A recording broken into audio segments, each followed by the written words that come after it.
Katakan tidak untuk korupsi. Perkenalkan, nama saya Indra, saya salah satu peserta Latsar Angkatan 10 dari Universitas Borneo Tarakan. Pada kesempatan kali ini, saya akan coba menjelaskan terkait materi pembelajaran yang sudah saya dapatkan pada pelatihan dasar calon pegawai negeri sipil. Adapun narasumber pada materi kali ini yakni Bapak Muhammad Hari Rahmadi dengan materi pokok yakni anti korupsi. Indonesia merupakan negara yang kaya. Seperti kita ketahui bahwa Indonesia memiliki sumber daya alam yang sangat melimpah, meliputi sumber daya hayati, perikanan, kelautan, pertanian, kehutanan, perkebunan, pertambangan, dan lain-lain. Hasil tambang yang sangat melimpah di Indonesia meliputi tambang emas, batu bara, minyak bumi, minyak, timah, dan lain-lain. Kayaknya sumber daya yang dimiliki oleh negara Indonesia bertolak belakang dengan masih tingginya tingkat kemiskinan di Indonesia. Salah satu penyebab tingginya tingkat kemiskinan di Indonesia adalah adanya para pelaku tindak korupsi.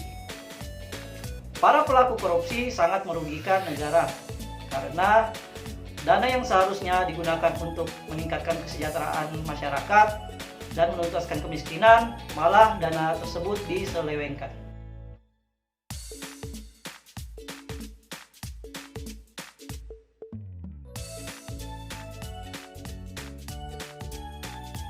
Banyak faktor yang menyebabkan seorang melakukan tindakan korupsi. Faktor tersebut meliputi yang pertama, adanya niat serta perilaku buruk. Yang kedua, adanya kelemahan sistem. Yang ketiga adalah faktor serakah untuk memperkaya diri sendiri. Yang keempat adalah hukuman pelaku tindak pidana korupsi di Indonesia masih sangat ringan dibandingkan negara lain. Faktor yang lain di mana menyalahgunakan kekuasaan dan didukung oleh kesempatan. Selanjutnya adalah ketidakjujuran yang ditanamkan dalam diri seseorang. Terus faktor lain meliputi faktor lingkungan serta keluarga dan sikap hidup hedon dan bermewah-mewahan.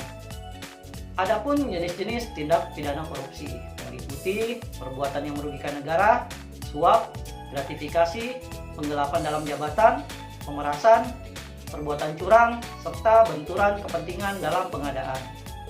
Salah satu jenis tindak pidana korupsi yang harus atau sangat perlu dihindari oleh aparatur sipil negara adalah gratifikasi. Gratifikasi dalam arti luas meliputi pemberian uang, barang, rabat, komisi, pinjaman tanpa bunga, tiket perjalanan, fasilitas penginapan, perjalanan wisata, pengobatan cuma-cuma, dan fasilitas lainnya. Tindakan gratifikasi dalam bentuk apapun tidak dibenarkan oleh aparatur sipil negara.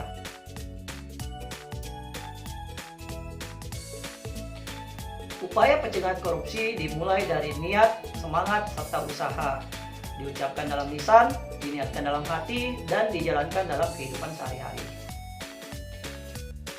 Sebagai seorang dosen ASN, wujud anti korupsi saya dengan memperkuat iman dan takwa, menolak segala bentuk gratifikasi, tidak menyalahgunakan kekuasaan, dan tidak mengambil kesempatan, selalu bersikap transparan, berlaku hidup sederhana, dan merasa cukup dengan apa yang dimiliki saat ini.